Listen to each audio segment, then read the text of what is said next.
Hey everyone, Robert here, writer and creator of Tower 4 and Seven Lamb Productions. Seven Lamb has recently partnered with Voyage Media to produce a new show called Fever Dreams, a Pulp Collection.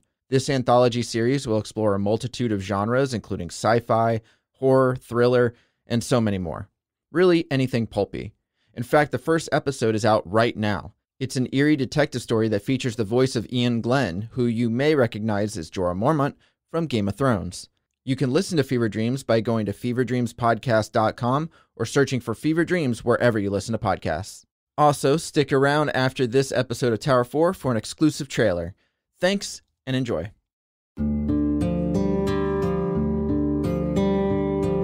Seven Lamb Productions presents Tower 4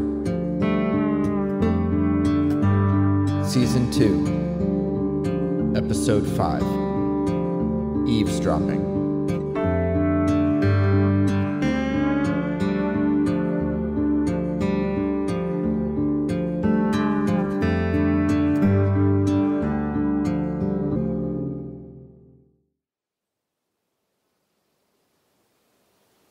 I sat next to my bag, staring at the tiny metallic object I had pulled out of my arm.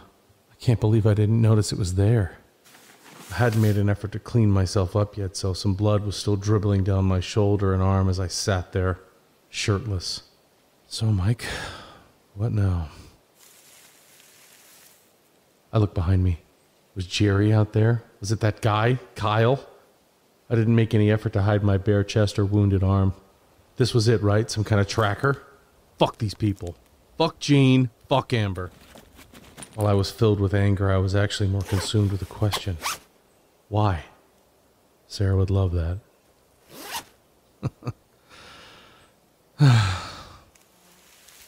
More movement to my left. It had to be Jerry. Jerry was worried about the radio, but it wasn't the radio he had to worry about. I went through my bags until I found my bottle of sleeping pills. There weren't a ton left now. I dropped the small tracker inside. I wanted it. They want to know where I am? Okay, fine. I'll play their game. I was often able to catch Melanie lying to me. Let's see if I can do the same for Amber and Jean. I put the pill bottle in my pocket and walked back to the stump.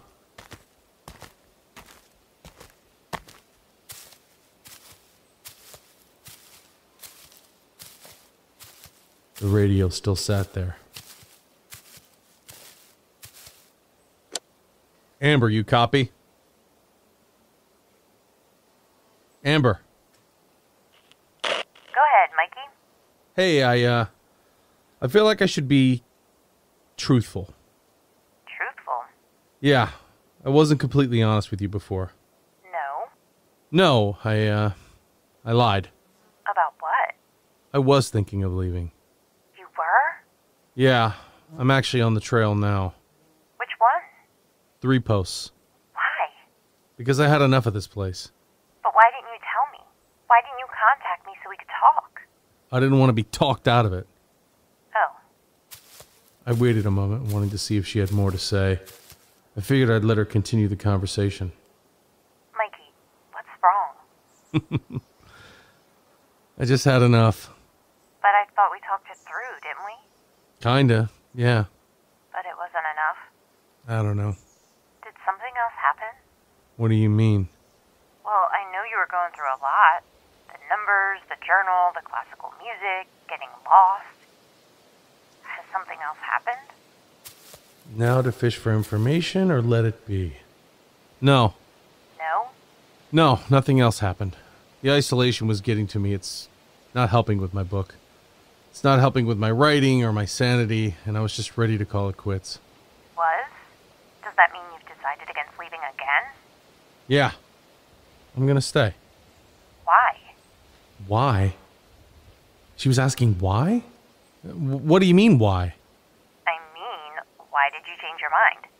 You said you were on the trail, already heading out. You didn't talk to me and just left, so why did you decide against it? What made you change your mind all of a sudden? I looked down at the dried blood on my arm. Because I don't want to end up like Jerry.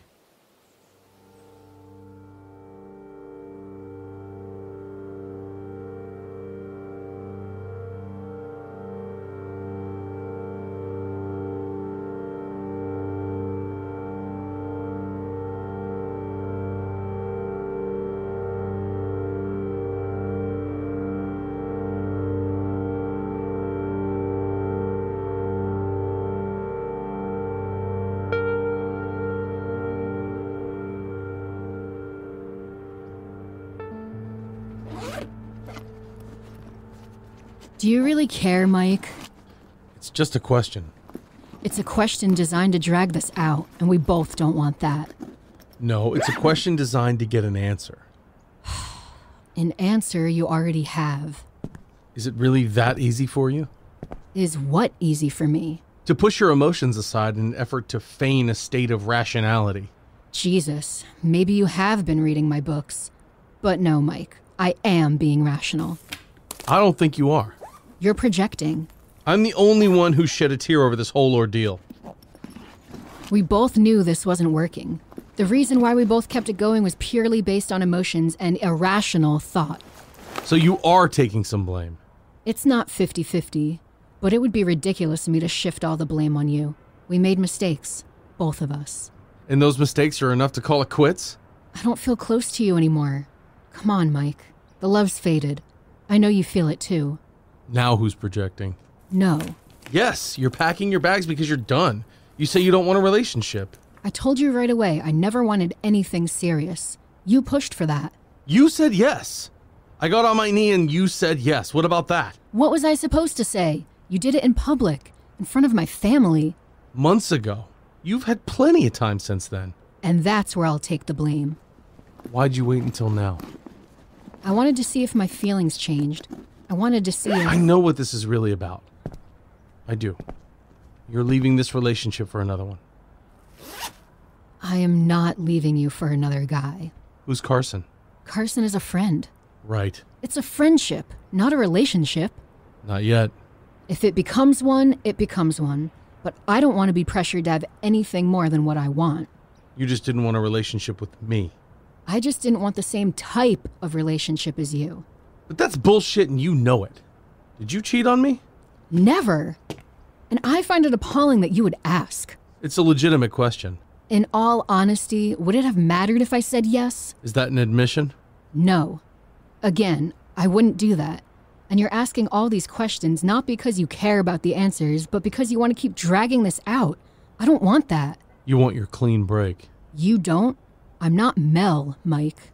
I'm not saying you are. Let's make this as easy as possible. You know I hate messy. You know what's funniest about all this? What? That if you didn't want the same kind of relationship and you weren't happy, then why didn't the universe send you some sort of sign to get out sooner? You still don't understand, do you? I guess not. There were plenty of signs. I just didn't see them till my love had faded. I didn't want to think about Sarah and that day it ended, but Amber had brought up her engagement gone sour and it just popped into my head. Honestly, though, it was the best thing for me. I could have married that creep. I couldn't believe we were talking about this now. We were chatting like everything was normal. Little did she know that I'd heard her conversation earlier with Jean. They were hiding things from me. They didn't want me to leave, or at least Jean didn't, and Amber was just going along with it. Regardless, I wanted to know what was going on. Jerry didn't want me to leave either. What do you think, Mike? About what? About what I just said. Oh, yeah, it was better you found out he was a cheater before you sealed the deal. Yeah. Don't get me wrong, I was hurt. I couldn't stop crying at the time. But I know it was a good thing in retrospect. The funny thing is, I had a feeling. A feeling about what? About his damn secretary. She would often forget to take down my calls or patch me through. She always had these snide remarks. Honestly, I should have seen it much sooner. Then why didn't you? What are you getting at, Mikey? You think maybe you didn't want to believe it? We're still talking about my ex-fiancé, right? I am. Okay. Why? Dunno. Just seems like that question could apply to a lot of things right now. Like? Are we really gonna do this? I know what she meant, and honestly, I didn't want to go down this road. Because I had a new plan and a new goal. I didn't care what she thought now, or even what she said. We don't have to. Okay. Do you, maybe want to tell me about your engagement gone awry? Not really. Not over it yet? Oh no, I'm over it. You just don't want to talk about it. That's fine. That's reasonable. As long as it's not because of me. What do you mean? We've talked about a lot, Mikey. You've opened up and so have I. I don't know why this would be any different, unless you're not really over it like you say you are. I am. Really. Okay, I won't push anymore. Push? Like I did with Sarah?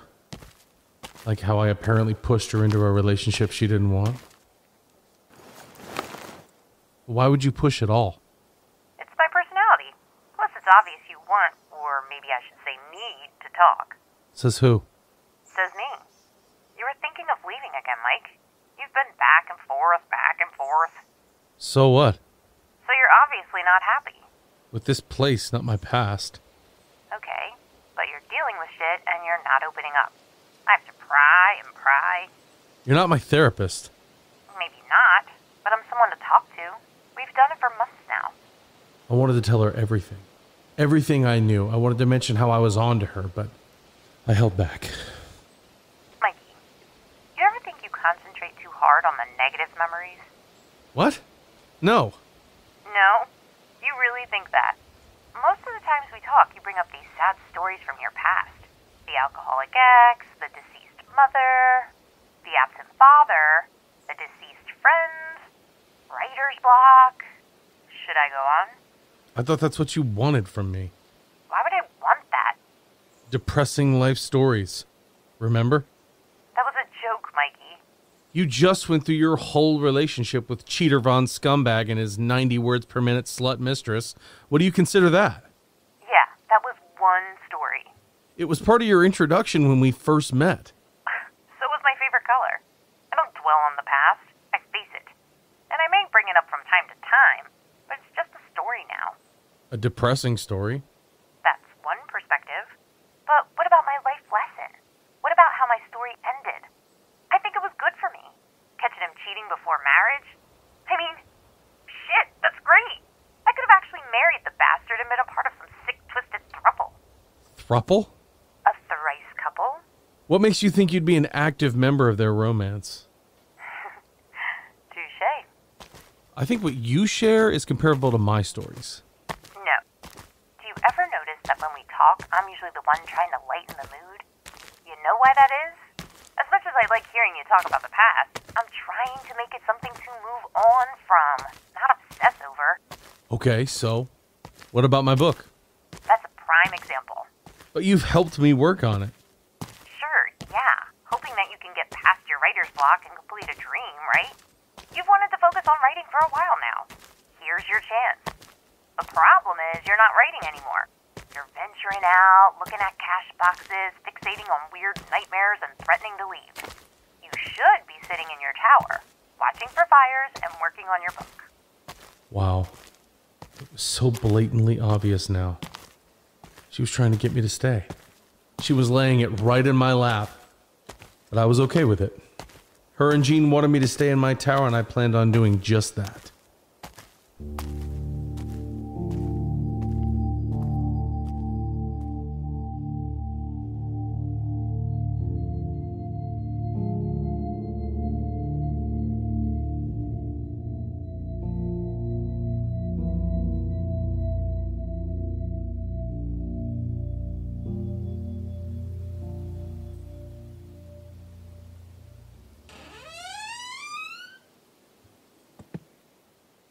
I walked into the tower to see it just as I left it. Well, almost. The radio was missing, so the one I carried with me was mine. Did Jerry take it from here and put it on the stump for me to find? And if so, was he not worried about being followed? All right, time to get to the bottom of this. First thing first, I turned off my radio and made sure the spare was also off. Then I got to work.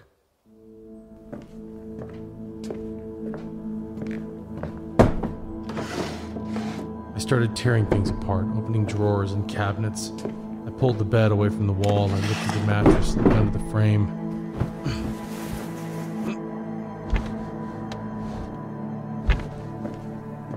I pulled the water cooler back, checked the corners of the ceilings, each floor panel, every crack. Had had enough. I wanted to know if there was any other way they could find me, track me, listen, or watch. I knew they were doing it. Jerry knew it too.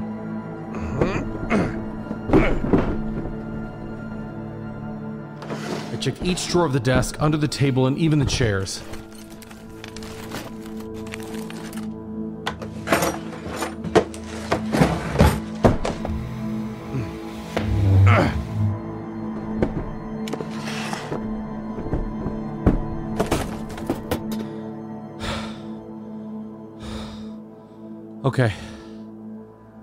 Okay. After a couple of hours destroying the cabin, I went outside. I looked under the walkway railing. Nothing but a couple of caterpillars and a wasp nest. I then climbed on the railing and leaned against the outside wall of the cabin, checking underneath the roof. Just another wasp nest and some spider webs. I jumped to the roof and pulled myself up. God, I needed to lose some weight. My feet dangled until I could get myself halfway up. Part of the roof cracked under my weight. Shoot. Come on, Mike. I used all my strength to get my right leg up and over and then rolled myself up onto the roof.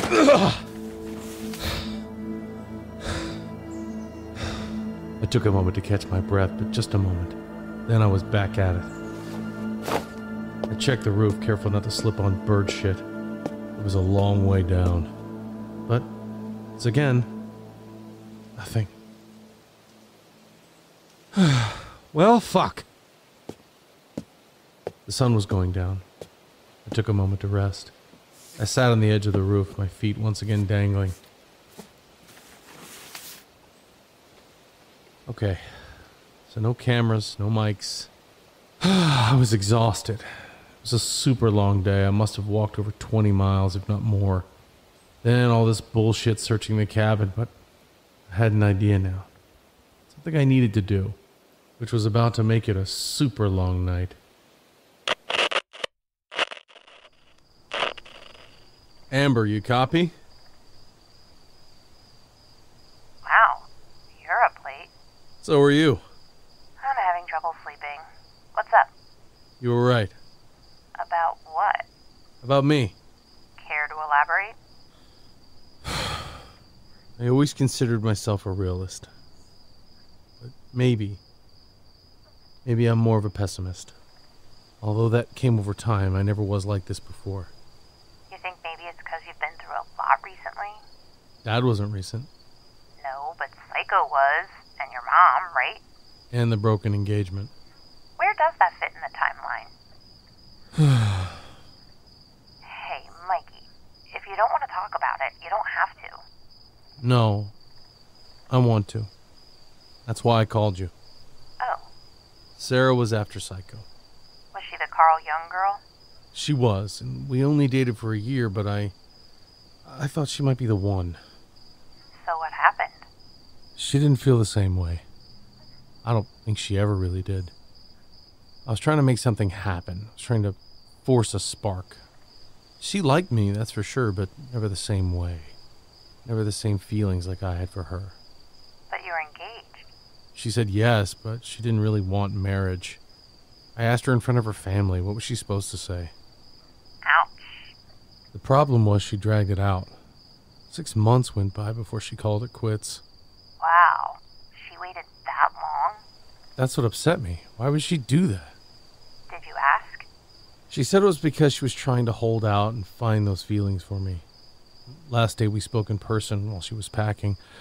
She said there were signs for us not to be together, but she couldn't see them until her love had faded. I'm sorry, Mikey. So was I. But now I think back and I can't figure out if I was truly in love with her or if I was just latching onto something right after my relationship with Mel. Mel was a fucked up relationship, so yeah. Maybe you meet Sarah and think to yourself, hey, this chick is okay because she's normal. That makes sense. I think that's what it was. I'm not saying that to diminish my actual feelings for her, because I did have feelings for her. I wonder if they were as strong as I originally thought they were. So are you saying you're happy you didn't get married? No. I love Sarah. I mean... well, I don't know. Maybe. Mikey, are you telling me this all now because you can't sleep? No, it's because I feel bad. I should have told you I was contemplating leaving again. There's just something about this place. But I thought things were getting better. I thought they were too. Then Then why did you think about leaving again? Did something else happen? You can tell me. I promise I won't tell Jean. Actually, you can tell Jean. I feel like I made things weird when I called him from Overarch after my trip to Enos Lake. I wish I could contact him and let him know I'm okay now. Do you really think he cares? I would just like to make sure. I don't think you have to worry about it. You're back in the tower, back watching for fires and working on your book. It's fine. Okay, yeah. Hey, Mikey, it's kind of late. I think I'm gonna go to bed. But if you want to talk about anything else, feel free to reach out. Okay. Oh, and Mike, you do realize that Sarah loved you, right? She was so in love with you that she was blindsided and unable to see the signs to not be with you. But then was it true love? Could have been more as a friend, but it still meant she wanted to be a part of your life. But she saw signs to leave. I pushed her away. Yeah, possibly. But she still loved you, and she loved you enough to try. Take solace in that. Thanks, Amber. Good night. Night, Mikey. She did try. That's true. I set the radio down on my sleeping bag and zipped up the window of my tent. I couldn't be too far from the stump where I found the radio earlier today. I was completely exhausted. No sleep and nearly 30 miles of walking. My ankle was on fire, and tomorrow I'll be sore as hell, but it'll be worth it. Because I wanted to see what conversation I could eavesdrop on now. I changed the channel and sat there in the dark, waiting patiently. 30 minutes passed and nothing. There was a chance she wouldn't try to call Jean now that it was so late, but I'd stay here as long as I had to. I brought food and water and patience.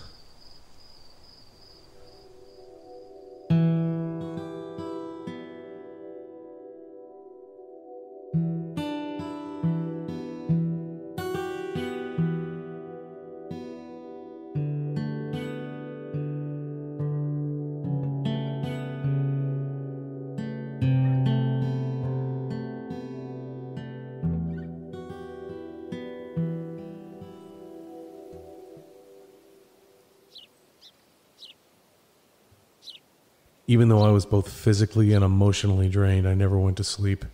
I stayed up all night again, sitting with the radio in my lap, thinking about Sarah, Mel, and Mom, sometimes even Dad. The sun was up now, and I knew it was time to try. Amber, you copy? Amber? Amber. Yeah, Mikey? What's going on? What time is it? I don't know, just wanted to call and tell you I'm heading to Overarch. What? Why? To talk to Jean. I need to apologize for before. You must think I'm crazy about that stupid bullshit at Enos Lake. Mike, that was a long time ago. I told you he probably doesn't care. Jean also lied to her about talking to me, so I went with that too. And he thought I was leaving. You must think I'm going stir crazy. Do you want me to call him? No. I need to get out anyway. Clear my head. That's a long-ass hike. I've done plenty already. What's one more? Are you serious right now? Listen, I'll leave now and aim to be back before too late. Why don't you let me call him first? Here's the thing, Amber. I'm actually already heading that way, so don't worry about it. Are you serious? What time did you leave? Early. But I'm calling because the radio may cut out soon. I'll be back in a little bit, though. Okay, I guess, if you say so. And don't worry, I have the bear spray. I quickly changed the channel and waited. A good 15 minutes passed. Was she really not going to call Jean? Or was she still trying to talk to me? I didn't want to change the channel back in case I missed something, so I waited. Another 5 minutes passed when... Jean, you copy? Jean? Go ahead, Amber. Mike's still going through some stuff. Well, what did he say? Is he leaving? He's going to Overarch. Overarch? What for? He says he wants to talk to you, to apologize. For what? Acting crazy, I guess. Tell him not to worry about it. I tried. He was adamant. Really, it's not a big deal. Maybe not to you, but it was to him. He's heading that way now. What? No. Tell him to stay in the tower. Does it matter? It's a far walk for no reason. Tell him you talked to me and everything's fine. He already left, Gene. He did? 1 second, Amber. I held the radio up to my ear, waiting in anticipation. A few minutes passed. What was he doing? Amber, you there? I'm still here. Are you sure he left? He said he did. I'd contact him again. What for? Tell him to head back, or stay. Or stay? Sure, Gene, sure. You want me to try to convince him? Is there anything I should say to him? Tell him I'm fine and I understand, that's all. Okay, 1 second. I switched the channel over to 1 and waited. Mike, you copy? Mikey. But I refrained from answering. Mikey, you there? You can't be there already, can you? Mike. Mikey. Damn, maybe you really did leave early. Okay. I quickly switched back to the other channel. Gene, you copy? Yep. What did he say? Nothing. I think he's already there, or at least already out of range. Seriously, are you sure? No, but he's not answering. All right, look, I'll talk to him. He needs this, Gene. I see that. Thanks, Amber. Yeah, no problem. Now the tricky part. I sat there in my tent for 2 straight hours, switching back and forth between channels. I'd wait 5 seconds, switch the channel, wait 5 seconds, switch the channel, over and over when... Copy? Go ahead. I don't think he left, Amber. He said he was going that way. You want me to try him again? No, he's not there. How do you know? Yeah, Gene, how do you know? He would have called by now. Not necessarily. Amber, he's probably just ignoring you. No, he wouldn't do that. We chatted last night. He seemed good. He seemed calm and rational. He got some stuff off his chest. Like what?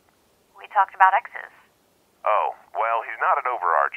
You know that for sure, Gene? Well, where else would he be? Taking a piss or a nap? Try him again. Gene was adamant I hadn't left, and for good reason, too. Fine. I switched the channel.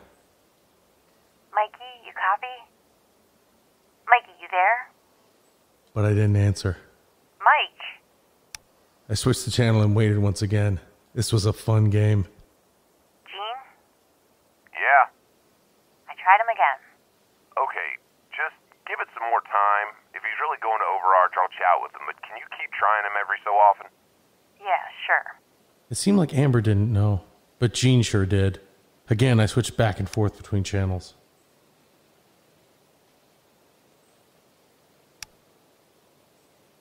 This was a waiting game, an important one.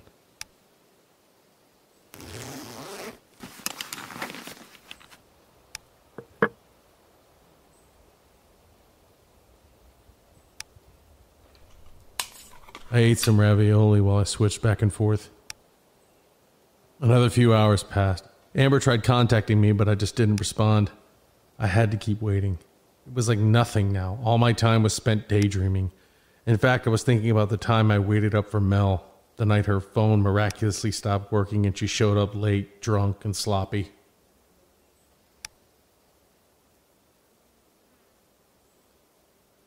You copy? Yeah, I tried, Gene. I've tried a few times. No response. Have you tried him? He's probably trying to reach you. He's not. How do you know? He might be trying to reach you right now. No, Maria's on the other radio. There's nothing. I'm telling you, he's sleeping or something. It's 4 in the afternoon. So, maybe a nap. A 6-hour nap, Gene? Come on.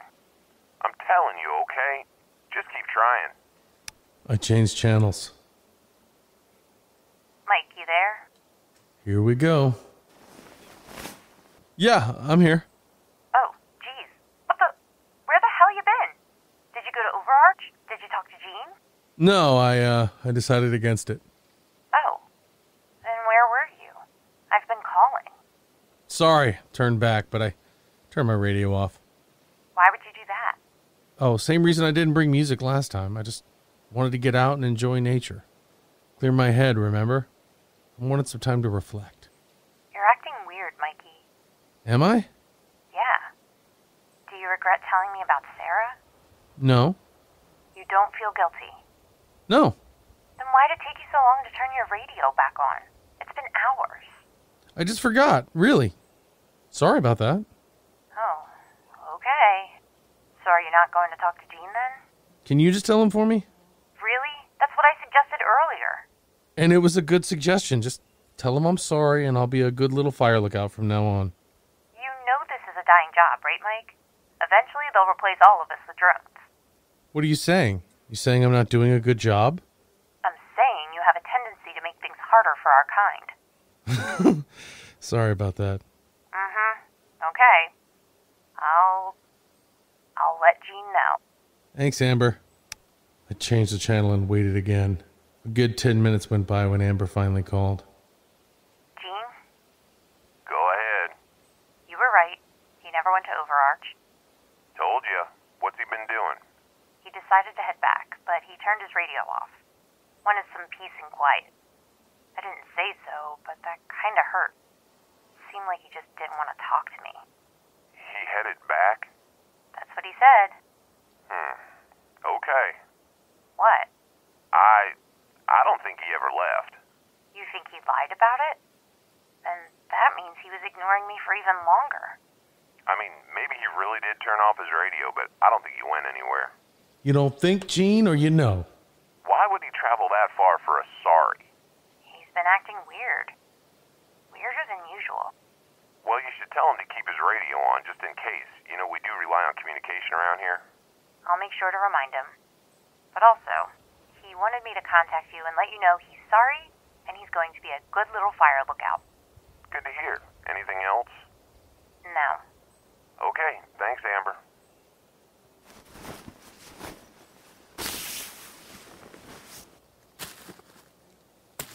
I climbed out of the tent and had a good stretch. I was sore and my legs were weak. I really needed to get some sleep soon. I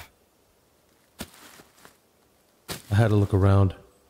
I was far on 3 post, but Jean was pretty sure I'd never left the tower. Which is probably due to the fact that I left the small metallic disc and the pill bottle on my bed. I wasn't 100% sure, but something told me I wasn't able to be tracked anymore. Otherwise, Jean would have made a bigger deal about it like he did yesterday. That meant I was free to roam around and finally find out what the hell was going on. But I would need help.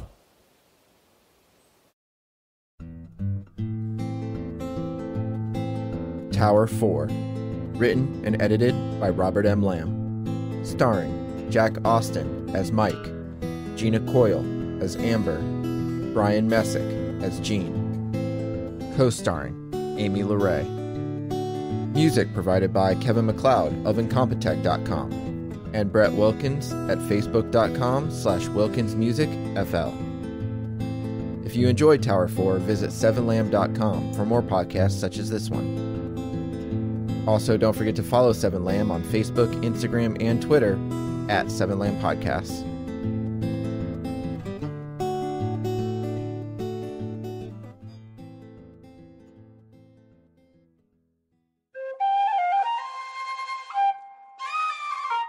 This has been a 7Lamb production.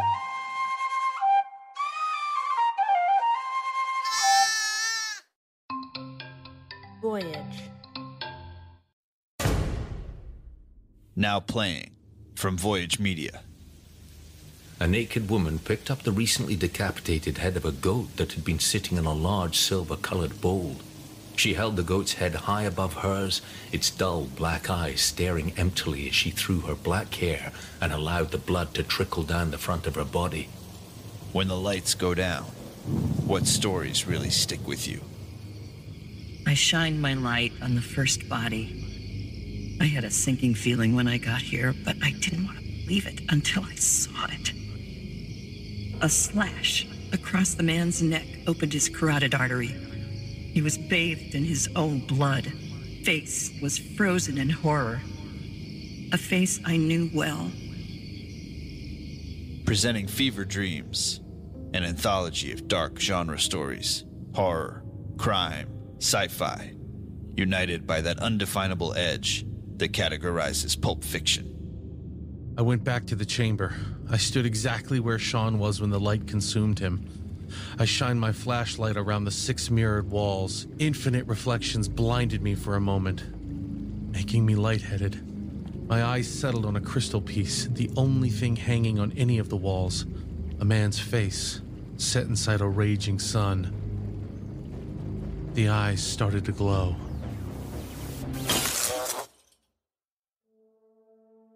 Now playing from Voyage Media, in association with Seven Lamb Productions, creators of the hit audio drama Tower 4. A new descent into darkness in every episode. Season 1 of Fever Dreams, a pulp collection. Available anywhere you listen to podcasts.